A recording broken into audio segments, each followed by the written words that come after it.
Okay, so with Shakespeare, a lot of students and even adults are apprehensive. They just feel as though it's too difficult to comprehend the language that is used by William Shakespeare. It's just so archaic, and he uses this flowery language that is poetic yet just riddled with metaphors and symbolism, and can be difficult to comprehend. But when people think of Shakespearean language, if you will, they often think of this really, really old language, right? But in fact, Shakespearean language is also known as early modern English. So, early modern English occurred after the Great Vowel Shift. It evolved from Middle English, which evolved after the Norman Conquest, which itself evolved from Anglo-Saxon Old English. So although we might think of Shakespearean English as being this very old, archaic language, in fact, it is a form of modern English, albeit early modern English.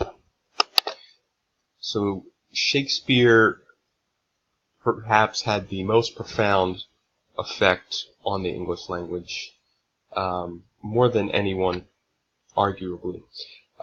He introduced countless phrases that we still use today, such as one fell swoop, brave new world, laughing stock, as luck would have it, there's the rub, etc.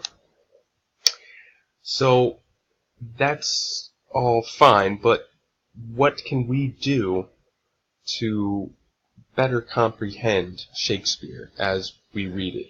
Sure, there are platforms such as No Fear Shakespeare, which translate the early modern English into modern English as we know it today, but we can still comprehend Shakespeare in its original form by incorporating a few strategies.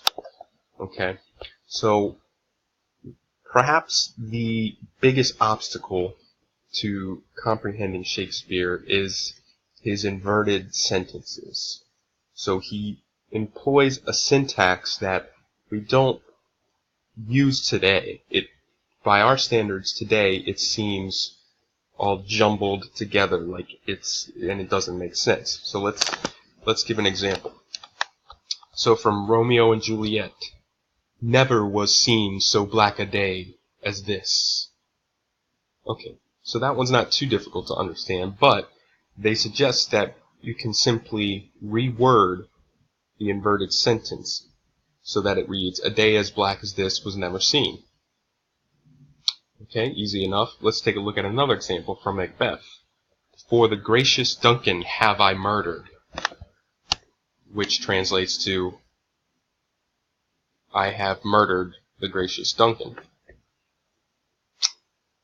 So, some examples are going to be more difficult than others to reword, but you just want to keep in mind that Shakespeare uses this inverted syntax throughout his works, and the more you read Shakespeare, the more comfortable you get with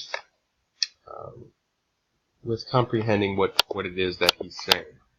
Okay, so let's take a look at a few other techniques we can employ. Of course, we always want to be on the lookout for metaphors and symbolism. Okay, so this is a big one as well. Those strange words with apostrophes are usually simple contractions. However, they're not contractions that we use today, such as there or haven't, right? So a contraction, of course, when an apostrophe stands in for the omitted letter or letters when two words are combined to form one. So some of the examples that they give, knowest. Okay. Gainst. So here, this is something you don't see in English nowadays, but they have an apostrophe omitting the first letter of the word, which would be an A, against. Here it's simply apostrophe gainst. Alright? Here's another example. Taken.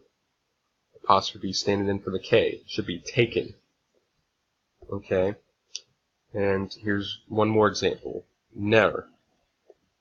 The apostrophe standing in for the V, so it should be never. Okay, so again, this is something that the more you encounter it, the easier it gets.